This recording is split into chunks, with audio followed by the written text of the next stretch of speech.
আঞ্চলিক আবহাওয়া কেন্দ্র কলকাতার দৈনিক আবহাওয়া আপডেট ভিডিওতে আপনাকে স্বাগত। গত 24 ঘন্টায় পশ্চিমবঙ্গের বিভিন্ন স্থানে সর্বোচ্চ তাপমাত্রা এবং জেলা ভিত্তিক গড় বৃষ্টিপাত মানচিত্রে প্রদর্শিত হয়েছে।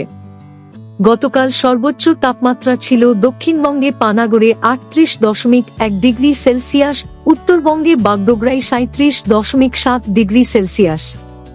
উত্তরবঙ্গে 2-1 স্থানে অতি হালকা থেকে মাঝারি বৃষ্টিপাত হয়েছে এবং দক্ষিণবঙ্গের জেলাগুলিতে শুষ্ক আবহাওয়া বিরাজ করেছে। গত 24 ঘন্টায় রাজ্যের প্রধান বৃষ্টিপাতের পরিমাণ প্রদর্শিত হল। গাঙ্গে পশ্চিমবঙ্গের দক্ষিণাংশ এবং সংলগ্ন ঝাড়খণ্ড ও ওড়িশা অঞ্চলের উপর সমুদ্রপৃষ্ঠ থেকে 1.5 থেকে 3.1 কিমি উচ্চতার মধ্যে একটি ঊর্ধ্ববায়ু ঘূর্ণাবর্ত অবস্থান করছে।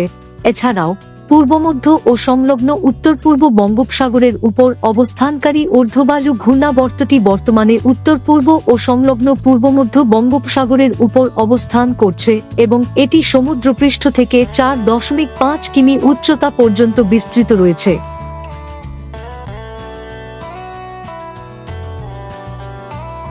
আগামী 7 দিনের আবহাওয়ার পূর্বাভাস মানচিত্রে প্রদর্শিত হল।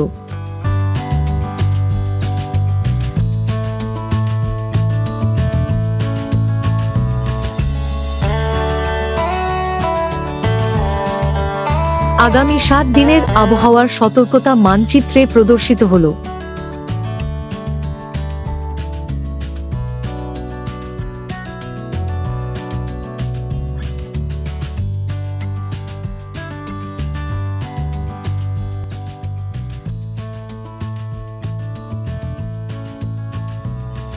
বজ্রঝড়, বজ্রপাত ও ভারী বৃষ্টির সময় নিরাপদ স্থানে আশ্রয় নিন। গাছ, বিদ্যুতের খুঁটি ও ঝুঁকিপূর্ণ কাঠামোর নিচে আশ্রয় নেবেন না এবং জলাশয় এড়িয়ে চলুন। সকাল 11টা থেকে বিকেল 4টা পর্যন্ত রোদে দীর্ঘক্ষণ থাকা এবং বাইরে কাজ করা থেকে বিরত থাকুন। ডিহাইড্রেশন এড়াতে তৃষ্ণা না পেলেও পর্যাপ্ত পানি পান করুন।